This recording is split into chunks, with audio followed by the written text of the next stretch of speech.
F कोई field है और एस उसका उपफील्ड है।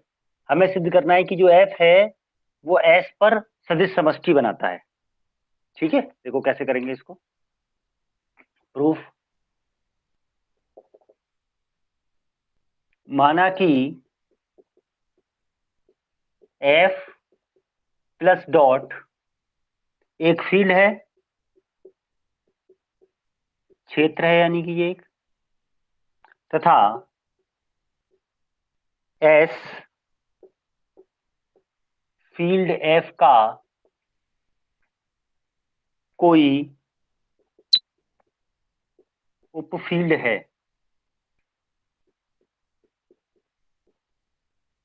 अब देखिए सदिश समष्टि, इसको सदिश समष्टि सिद्ध करना है और इसके ऊपर एस के ऊपर, तो जिसके ऊपर सदिश समष्टि सिद्ध करते हैं उसके एस के विभव को तो क्या मान लेंगे, अदिश, और एफ के विभव को क्या कह देंगे, सदिश। कैपिटल एफ के अवयवों को सदिश तथा एस के अवयवों को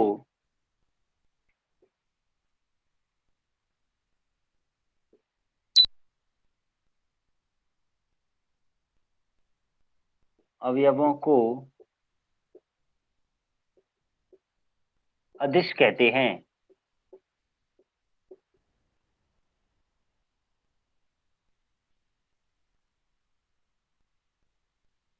क्योंकि एस फील्ड एफ का उपफील्ड है, इसलिए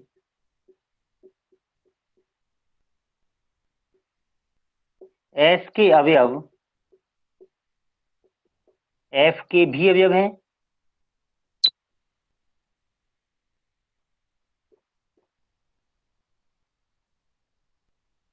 तथा एफ की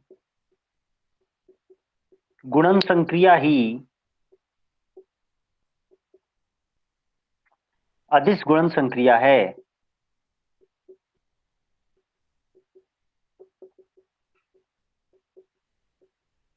ये यहां पे काम होगा। एफ के अवयवों को सदिश कहेंगे, एस के अवयवों को अदिश कहेंगे। एस फील्ड एफ का उपफील्ड है तो एस के सारे अवयव एफ के भी अवयव हुए, और एफ की जो गुणन संक्रिया है वही अदिश गुणन संक्रिया है। अब हमारे पास चार नहीं है, दो ही गुणन संक्रिया है। एक एस में जो है वो एस वाली ही एफ वाली है, अर्थात for all alpha belongs to F,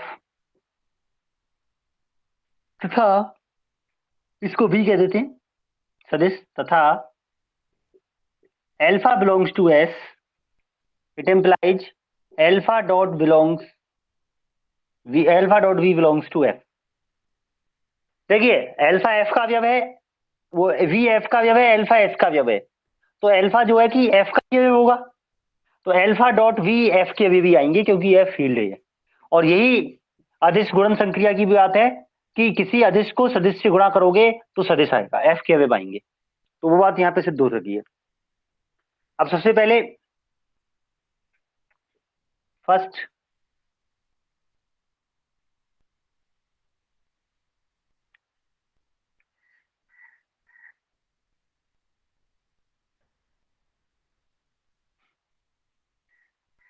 पहले पहले क्या प्रॉपर्टी सिद्ध करनी होती है हमको, जो एफ होगा वो योग संक्रिया के लिए क्रम विनिमय या आबेली समूह होगा। तो यस सर। एफ प्लस, हाँ, आबेली समूह है। क्यों है ये, क्योंकि एफ प्लस डॉट फील्ड है, तो वो तो होना ही होना है प्लस, तो डॉट भी के साथ भी आबेली समूह बनाता है, तो एफ प्लस आबेली समूह हो गया। दूसरा,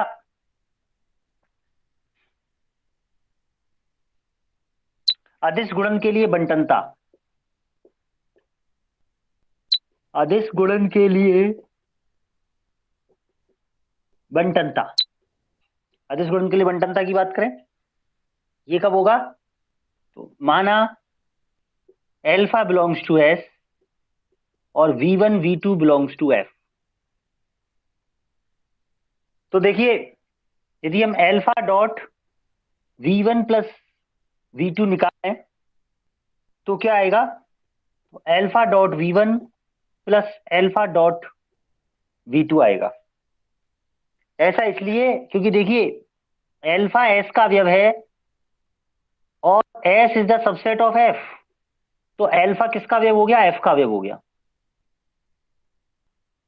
तो एल्फा V1 V2 सारे एफ के अवयव हो गए। तो ये गुणन संक्रिया बंटनता योग पर बंटन नियम का पालन करती है। ये फील्ड में भी करती है, तो अब यहां पे भी कर रही है। तो ये नियम का पालन हो गया। फिर अदिश योग पर बंटनता की बात करें तो देखिए, अदिश योग पर बंटनता कैसे? सर ये बुक में पेज नंबर कितना है? ये है 278।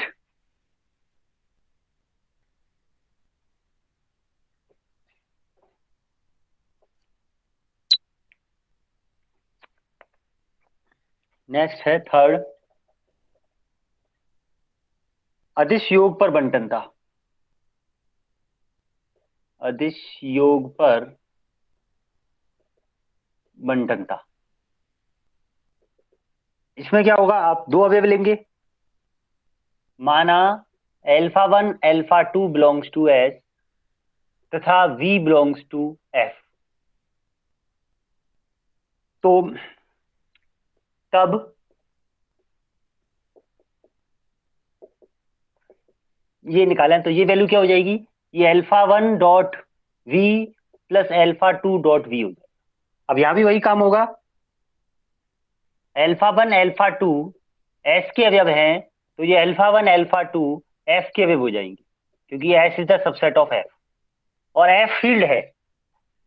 तो एल्फा 1 एल्फा 2 और V तीनों ही एफ के अवयव हो गए, तो ये भी बंटनता नियम का पालन करेंगे। चौथा, अदिश गुणन के लिए साचारता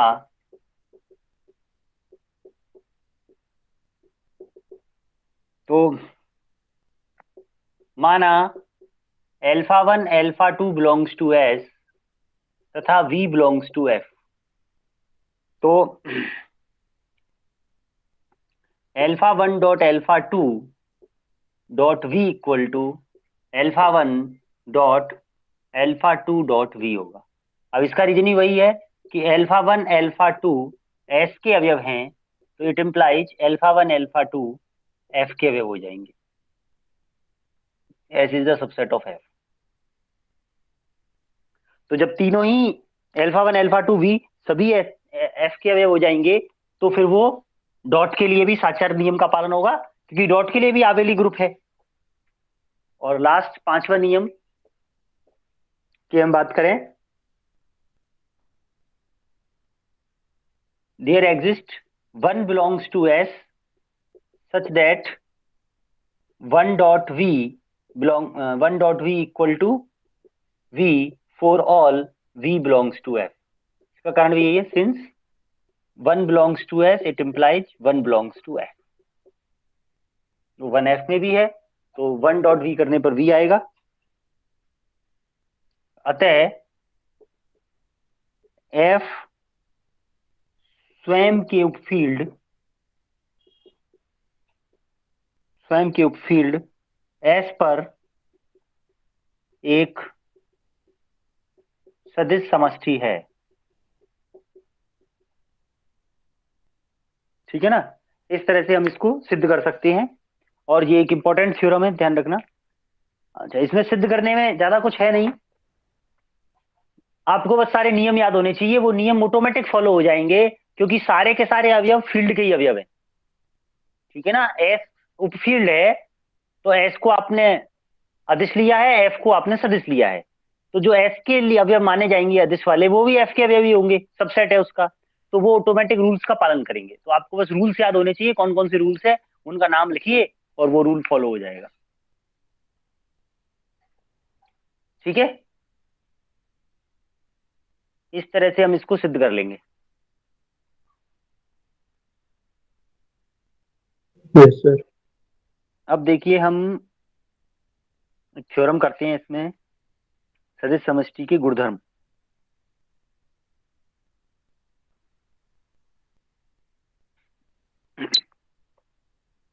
मिटा दूं इसको? हाँ सर।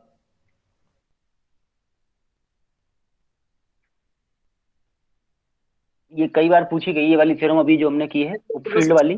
बस बस। तो इसके नीचे तो एक ही लाइन है, हाँ, एफ स्वयं के फील्ड एस पर भी एक सदिश समष्टि है।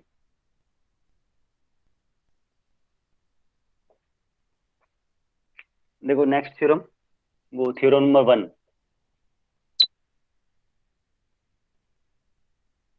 यदि V और सर्कुलर प्लस बनाया गया है इसमें, फील्ड F प्लस डॉट पर एक सदिश समष्टि है,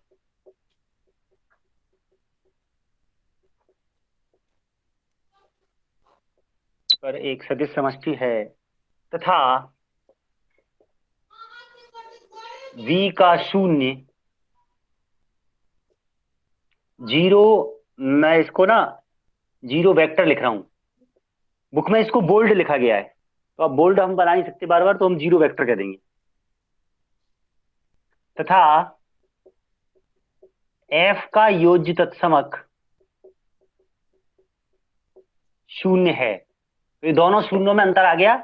जो V का शून्य है यानी कि 0 वेक्टर, उसके ऊपर हमने वेक्टर बना दिया है, तो F का योज्य तत्समक है वो केवल सिंपल 0 है।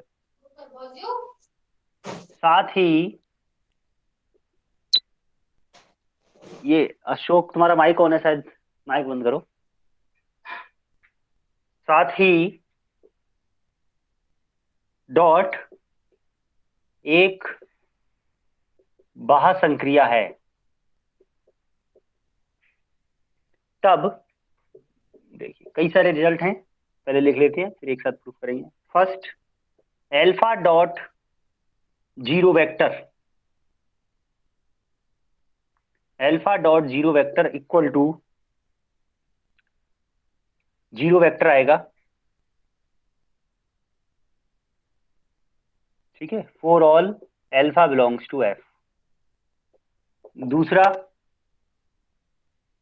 0 dot V equal to 0 vector आएगा for all V belongs to capital V और 0 सर बिलोंग्स टू वाले में कैपिटल एफ।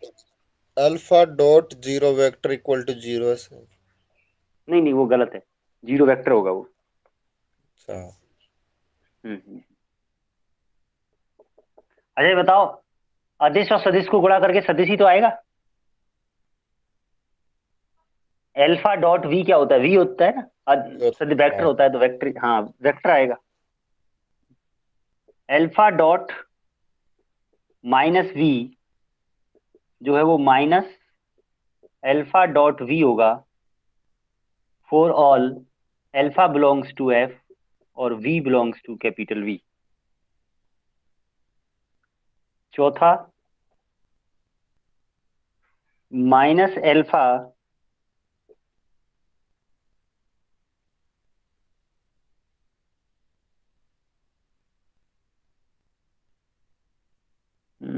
माइनस एल्फा, ऐसे नहीं, ऐसे लिखा हुआ है ये, माइनस एल्फा डॉट वी,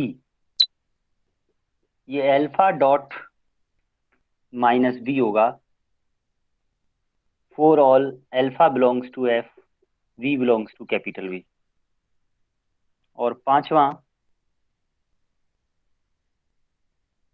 एक मिनट क्या गड़बड़ है, सॉरी गलत लिख दिया। चौथा वाला है माइनस एल्फा ब्रैकेट में यहाँ पर है, और इसके साथ ये यहाँ पे ऐसे बनेगा minus of alpha dot V. और पांचवे वाले में है minus alpha dot we,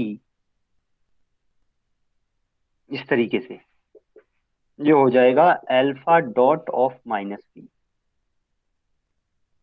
for all alpha belongs to F, V belongs to capital V. और छठे में ये सब एक दूसरे पे डिपेंडेबल है, पहले से दूसरा दूसरे से तीसरा ऐसे प्रूफ होंगे। Alpha dot v1 minus v2 वो हो जाएगा alpha dot v1 minus alpha dot v2 for all alpha belongs to F, v1 v2 belongs to v। और फिर सातवां alpha dot v equal to यदि बीटा डॉट v है तो इसका अर्थ होगा कि नहीं, इससे पहले दूसरा alpha dot v equal to यदि जीरो वेक्टर है, इट इम्प्लाइज अल्फा या तो जीरो होगा या v जीरो वेक्टर होगा, जहां alpha belongs to F, v belongs to capital V. Alpha dot V करने पे जीरो वेक्टर आएगा, या तो अल्फा जीरो होना चाहिए या v जीरो वेक्टर होना चाहिए। और आठवां इससे जो निकल के आता है कि alpha dot V equal to beta dot V, इसका अर्थ ये है कि अल्फा इक्वल टू बीटा।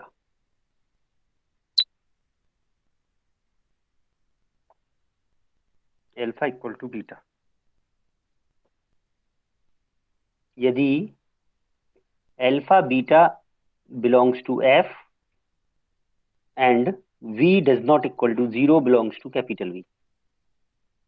और लास्ट नाइन्थ रिजल्ट क्या कहता है कि alpha dot V one equal to alpha dot V two, इसका अर्थ ये होगा कि V one equal to we to यदि alpha does not equal to zero belongs to F और V one V two belongs to capital we.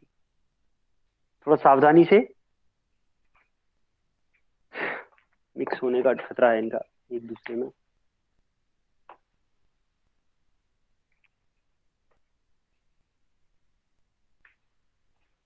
Exam में एक या दो पूछे जाएंगे, इनमें से 4 नंबर में 2 पूछे जाएंगे, 2 2 नंबर के, कोई भी 2।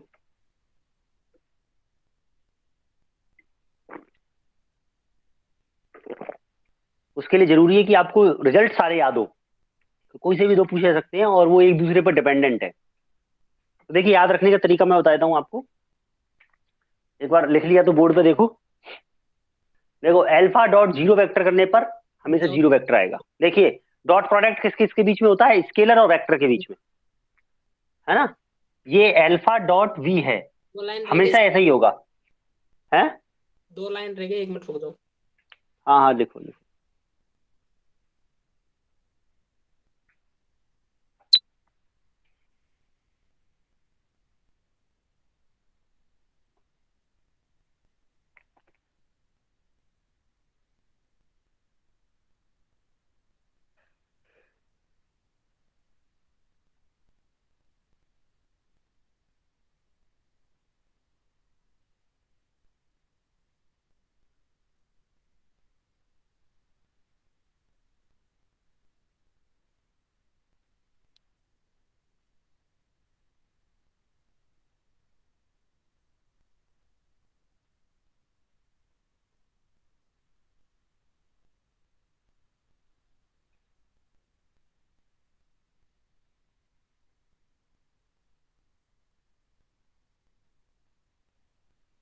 ये 5वें में ना थोड़ा सा करेक्शन है। देखो, ये यहाँ पे ब्रैकेट बनाना है ऐसे। 5वां देख लो, इसमें सही से मैं अंडरलाइन किया।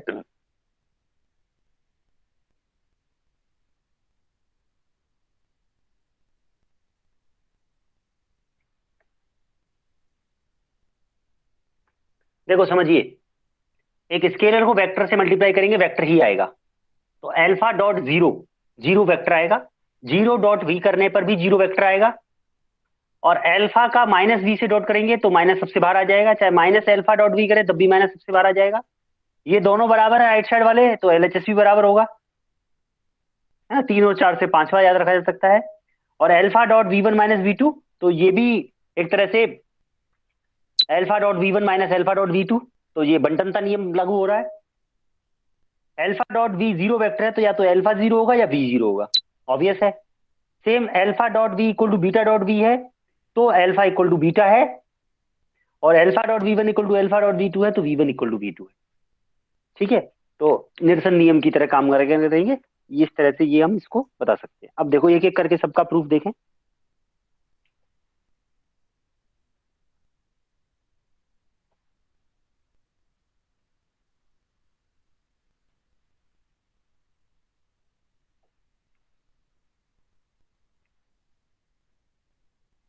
देखिए फर्स्ट का प्रूफ, देखो जीरो वेक्टर में यदि जीरो वेक्टर को ऐड किया जाए तो जीरो वेक्टर ही आता है, हम जानते हैं। और अब हमको एल्फा डॉट जीरो वेक्टर करना है, तो एल्फा से डॉट कर दिया जाए यदि हम दोनों तरफ, तो एल्फा डॉट जीरो वेक्टर, इधर बंटनता नियम का पालन होगा, तो ये हो जाएगा alpha dot zero vector plus alpha dot zero vector. और यहां हम लिख सकते हैं एल्फा डॉट जीरो वेक्टर। अब देखिए राइट साइड में हम क्या करें, alpha dot zero vector plus alpha dot zero vector, alpha dot zero vector, और राइट साइड में हम यहाँ पे जीरो वेक्टर से ऐड कर रहे हैं, क्योंकि जीरो वेक्टर क्या है, तत्समक है, तो इधर जीरो वेक्टर से ऐड करने पर कोई फर्क नहीं पड़ेगा। अब योग संक्रिया के लिए क्या है, आबेली ग्रुप है। ये क्या है, योग संक्रिया आबेली ग्रुप है। अब V प्लस संक्रिया के लिए, क्योंकि वेक्टर स्पेस है, सदिश समष्टि है, तो ये क्या बनाएगा, आबेली ग्रुप है, आबेली ग्रुप है। अतः V में निरसन नियम से, निरसन नियम लागू होगा, ये कैंसिल हो जाएंगे, वाम निरसन, एक तरह से निरसन नियम है, वाम निरसन लगाया हमने, तो क्या बचेगा, ये बचेगा alpha dot zero vector equal to zero vector. ये निरसन नियम से ये कैंसिल हो जाएंगे। ठीक है, आसान है। ऐसे ही सिंपल जीरो के लिए भी करेंगे। सेकंड, जैसे इसमें जीरो प्लस जीरो वेक्टर किया था, उसमें हम लिखेंगे simple zero plus zero equal to क्या होगा, जीरो, अदिश राशि वाला, और इसको आपको डॉट कर देना है V से, तो zero plus zero dot V equal to zero dot V। अब देखिए बंटनता नियम लगता है alpha one plus alpha two dot V पर, उसी तरह यहां पे भी बंटनता नियम लग जाएगा, तो ये हो जाएगा zero dot V plus zero dot V equal to zero dot V।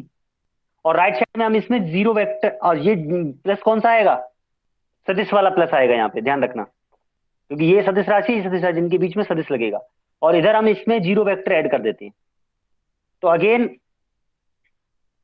V plus में निरसन नियम से, तो अगेन कैंसिल हो जाएगा, zero dot V equal to क्या हो जाएगा, जीरो वेक्टर।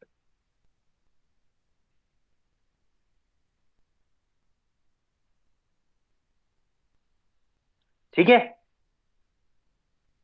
बंटनता रूल लगाया है दोनों बार ही।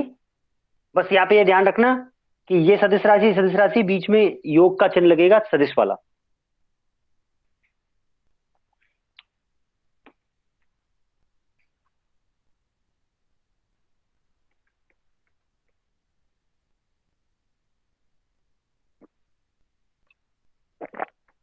तो किसी अदिश को जीरो वेक्टर से गुणा करें तो भी जीरो वेक्टर आएगा, और जीरो को किसी सदिश से गुणा करें तब भी जीरो वेक्टर आएगा। ठीक है, यहां तक हो गया सबका। Yes, sir. अब देखिए तीसरे की बात करें, इधर ही आ जाता है। थर्ड थर्ड में आप ध्यान से देखो, एल्फा डॉट माइनस वी। अब माइनस वी कैसे आएगा? वी का योज्य प्रतिलोम माइनस वी होगा, है ना। तो उसके लिए देखिए, alpha plus V, sorry alpha dot V plus minus of V, इसकी बात करें, ये क्या हो जाएगा? यहां नहीं करते यार, इसमें आ नहीं पाएगा, शुरू से।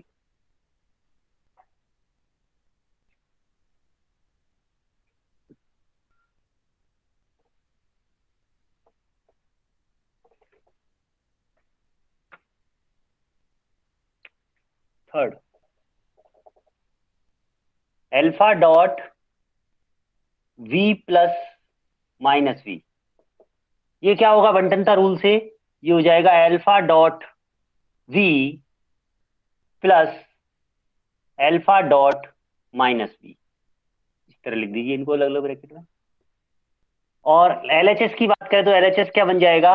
वी प्लस माइनस वी करेंगे तो zero vector, alpha dot V plus alpha dot minus V. और एल्फा डॉट जीरो वेक्टर करते हैं तो अभी हमने फर्स्ट वाले में देखा जीरो वेक्टर आता है।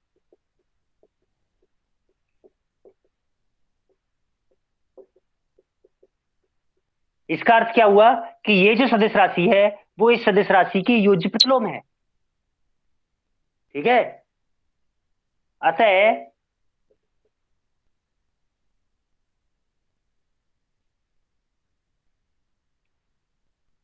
एल्फा डॉट वी का कैपिटल वी में सदिश योग के सापेक्ष प्रतिलोम कौन हो गया? एल्फा डॉट माइनस वी हो गया, क्योंकि इसको इसमें जोड़ने से जीरो वेक्टर आता है। अतः क्या हो जाएगा? ये इसका प्रतिलोम है तो alpha dot minus V equal to minus of alpha dot V. प्रतिलोम तो क्या होता है? इसका प्रतिलोम क्या होगा? Minus of alpha dot V. तो ये इसका प्रतिलोम ये वाली संख्या है, तो इसको इसके माइनस के साथ लिख देंगे। ए का प्रतिलोम यदि बीटा है तो बीटा इक्वल टू क्या हो गया? Minus A. Alpha dot V का प्रतिलोम एल्फा डॉट माइनस वी है, तो एल्फा डॉट माइनस वी बराबर क्या हो गया? Minus of alpha dot V. ठीक है, आया ये समझ में? Yes, sir. है ना। अब ऐसे ही सेम फोर्थ में भी यही, कि फोर्थ में आपको माइनस एल्फा लाना है तो आप क्या करोगे? एल्फा प्लस माइनस एल्फा, इसका डॉट प्रोडक्ट किया जाए वी के साथ, तो क्या आएगा नियम से? एल्फा डॉट वी सदिश योग माइनस एल्फा डॉट वी, और इधर ये आ जाएगा zero dot V equal to alpha dot V सदिश योग माइनस एल्फा डॉट वी, और ये क्या हो जाएगा? जीरो वेक्टर बन जाएगा। तो एल्फा डॉट वी सदिश योग minus alpha dot V, again यहां पे वही बात होगी जो ऊपर बात हो गई। अतः एल्फा डॉट वी का कैपिटल वी में सदिश योग के सापेक्ष प्रतिलोम माइनस एल्फा डॉट वी है, तो क्या हो जाएगा? Minus alpha dot V equal to minus alpha dot V.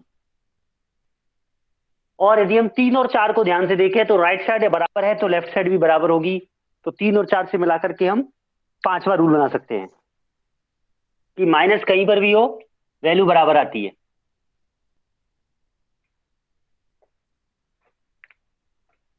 तो फिफ्थ के लिए थर्ड व फोर्थ से alpha dot minus V equal to minus alpha dot V, किसी को भी आगे लिख लो पीछे लिख लो, एक ही बात है। Alpha dot minus V equal to minus alpha dot V, ठीक है।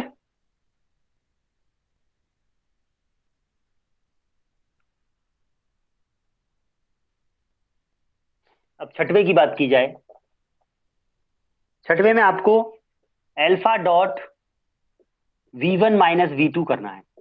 तो बंटनता तो योग पे लगती है, तो हम इसको कैसे लिख सकते हैं, योग के फॉर्म में लिखें इसको, तो इसको लिख लेंगे अल्फा डॉट V1 सदिश योग माइनस V2, और बंटनता रूल लग जाएगा अल्फा डॉट V1 सदिश योग अल्फा डॉट माइनस V2। और अभी अभी हमने देखा कि अल्फा डॉट माइनस V2 क्या होता है, alpha dot minus V equal to minus of alpha dot V होता है। तो ये माइनस चिन्ह बाहर आ जाएगा पिछले रिजल्ट से। तो ये बन जाएगा अल्फा डॉट V1 सदिश योग minus of alpha dot V2, और इसको हम लिख सकते हैं alpha dot V1 minus alpha dot V2। ये माइनस यहाँ आ गया, ठीक है। तो ये अभी हमने प्रूफ किया alpha dot V equal to minus alpha dot V, उसको यूज कर लिया, तो ये माइनस पे भी बंटनता रूल सिद्ध हो गया। सात की बात करें, सातवां, सातवां क्या है कि यदि alpha dot V equal to 0 तथा alpha does not equal to 0, भाई alpha dot V equal to 0 तो या तो अल्फा 0 होगा या V 0 होगा। हमने मान लिया अल्फा 0 नहीं है, alpha does not equal to 0, तब अल्फा का गुणन प्रतिलोम अल्फा इनवर्स विद्यमान है। नॉन जीरो नंबर का ही गुणन प्रतिलोम होता है, क्योंकि F फील्ड है, तो फील्ड में गुणन प्रतिलोम सबके विद्यमान होते हैं। तो alpha dot V equal to, ये जीरो वेक्टर है, ध्यान रखना जीरो वेक्टर। इसको हम क्या लिख सकते हैं, दोनों तरफ अल्फा इनवर्स से ऑपरेट कर दें, alpha inverse dot V equal to alpha inverse dot zero vector. अब देखिए लेफ्ट हैंड में तो क्या आएगा, साचारता नियम लगेगा, तो साचारता नियम लगा देंगे तो alpha inverse simple dot alpha circular dot V, और इधर किसी भी अदिश राशि को जीरो वेक्टर से गुणा करेंगे तो क्या आएगा, जीरो वेक्टर ही आएगा, दिस इज जीरो वेक्टर। और अल्फा इनवर्स डॉट अल्फा करेंगे तो वन आएगा, one dot V equal to zero vector, that means V equal to zero vector. तो alpha dot V equal to zero है, alpha zero नहीं है, तो V equal to zero आएगा। अब इसका उल्टा पार्ट कि alpha dot V equal to zero और V जीरो नहीं है,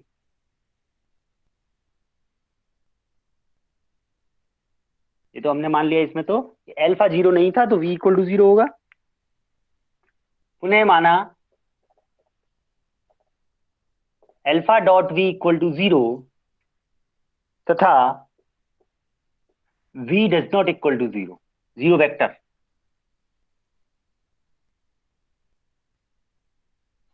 तब हमें सिद्ध करना है, क्या सिद्ध करना होगा कि अल्फा इक्वल टू जीरो, भाई V जीरो नहीं है तो अल्फा जीरो होगा। यदि संभव हो तो माना कि alpha does not equal to zero, विरोधाभास से करेंगे, अल्फा सर को फिर आपने मान लिया जीरो नहीं पहले तो V इक्वल टू 0 मान लेना शुरू में, है, नहीं फिर पहले देखो दो, इक्वल टू 0 दे देखो मेरी रखा। बात समझो, दो दो कंडीशन है कि हमें क्या सिद्ध करना है, अल्फा डॉट V यदि जीरो वेक्टर आता है तो या तो अल्फा बराबर जीरो होगा या V बराबर जीरो होगा। तो पहले हमने क्या किया कि ये जीरो है और alpha does not equal to zero है, तो V इक्वल टू जीरो है, ये वाला पार्ट सिद्ध कर दिया। अब हम क्या सिद्ध कर रहे हैं, alpha dot V equal to zero vector है और V does not equal to zero है, तो अल्फा जीरो होना चाहिए, सेकंड वाला। भाई एक बार में एक ही वैल्यू जीरो होगी, या तो अल्फा या वी। तो फर्स्ट वाले पार्ट में आपने कहा कि अल्फा जीरो नहीं है, इसका मतलब वी जीरो है। अब आप कह रहे हो कि वी जीरो नहीं है तो अल्फा जीरो है। तो वी जीरो नहीं है तो हमें सिद्ध करना है कि अल्फा जीरो है। अब इसको कंट्राडिक्शन से सिद्ध कर रहे हैं। कंट्राडिक्शन से कैसे? कि आपने मान लिया कि अल्फा जीरो नहीं है, अल्फा को आपको जीरो सिद्ध करना है, आपने मान लिया अल्फा जीरो नहीं है। अल्फा जीरो नहीं है होने से वी जीरो आ जाएगा, जो कि विरोधाभास है, क्योंकि वी तो आप नॉन जीरो मान के चल रहे हो। तो alpha does not equal to zero, तब अल्फा इनवर्स का एफ में अस्तित्व है, फील्ड में अस्तित्व है।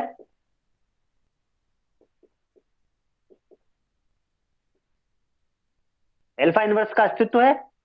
तो ये जैसे हमने ऐसे किया था, सेम उसी तरीके से हो जाएगा कि alpha dot V equal to zero, it implies alpha inverse dot alpha dot V equal to alpha inverse dot zero vector, और यहां से आ जाएगा alpha inverse alpha dot V equal to zero vector, और it implies one dot V equal to zero vector, V equal to zero vector, जो कि विरोधाभास है, क्योंकि वी जो हम मान के चल रहे हैं जीरो नहीं है। और ये विरोधाभास किस लिए आया? ये विरोधाभास आया अल्फा को नॉन जीरो मानने से। तो इसका मतलब अल्फा नॉन जीरो नहीं है, जो कि विरोधाभास है।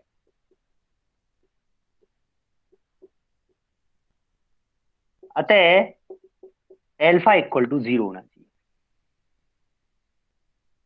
ठीक है ना?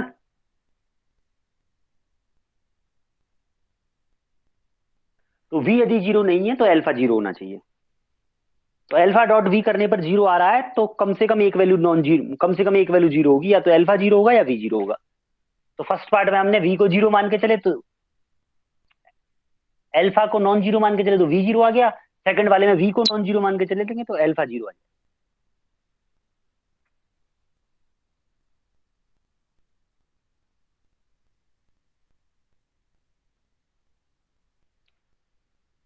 अब देखिए नेक्स्ट। रुको सर। हाँ करो। छोटे छोटे हैं दोनों, और वो ही खत्म हो जाते हैं।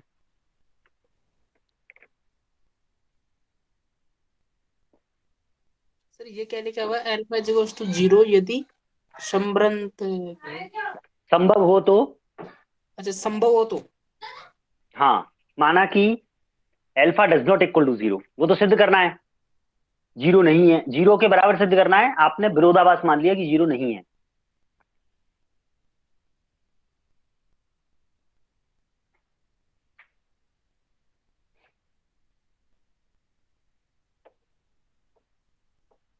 उतारिए फटाफट उतारिए।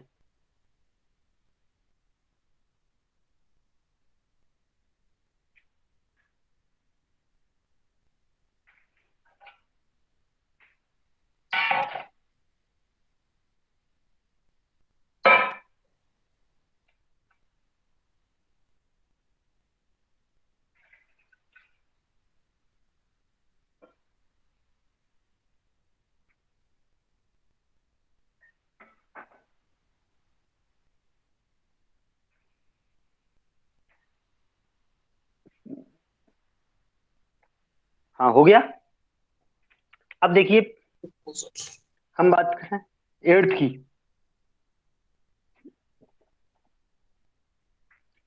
एर्थ में alpha dot V equal to beta dot V, ये आपको दे रखा है, और आपको alpha equal to beta proof करना है। तो कैसे करेंगे? देखिए क्या करें हम, इसको इधर ले आए, alpha dot V minus beta dot V equal to zero vector. अब जीरो वेक्टर क्यों आएगा? देखिए ये भी एक वेक्टर है, ये भी वेक्टर है, तो राइट साइड में जीरो वेक्टर बचेगा। और आपने जो पहले, इससे पहले वाला नियम सिद्ध किया है, वहां से हम देख सकते हैं कि बंटनता माइनस पे लग रहा है, यानी कि alpha minus beta dot V equal to zero vector. अब अल्फा डॉट वी यदि जीरो वेक्टर आता है, तो या तो अल्फा जीरो होगा या वी जीरो होगा, यही हमने अभी सिद्ध किया लास्ट वाले में। तो इसका अर्थ ये है कि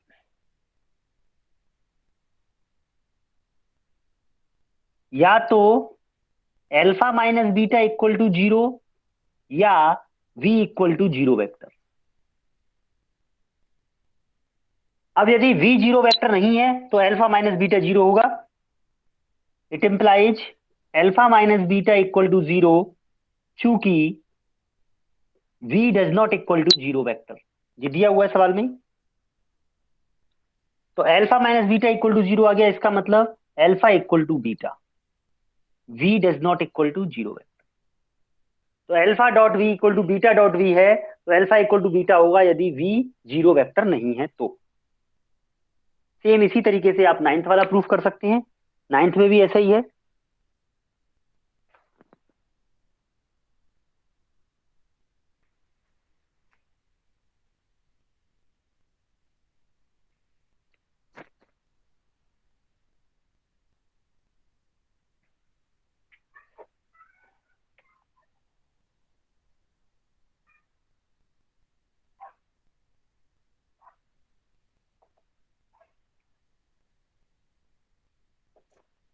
नाइन्थ वाले में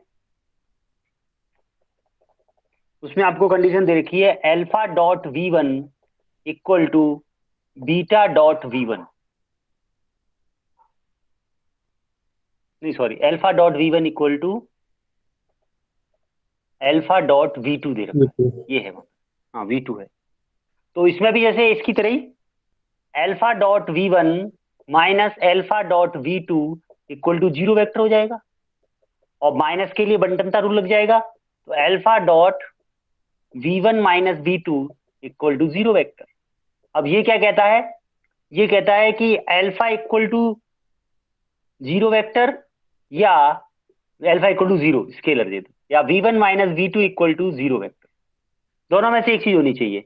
तो यदि अल्फा 0 नहीं है, alpha does not equal to 0, तो v1 minus v2 equal to 0 vector. और इसका मतलब हुआ alpha does not equal to 0, तो v1 इक्वल टू v2। तो alpha dot v1 equal to alpha dot v2, alpha does not equal to 0, तो v1 equal to v2 होगा। इस तरह से हम इनको सारे रिजल्ट्स को सिद्ध कर सकते हैं। आसान है, सारे के सारे रिजल्ट एक दूसरे पर निर्भर करते हैं और एग्जाम में पूछा जा सकता है। ध्यान से कीजिएगा इनको, कोई डाउट हो तो पूछ लीजिएगा।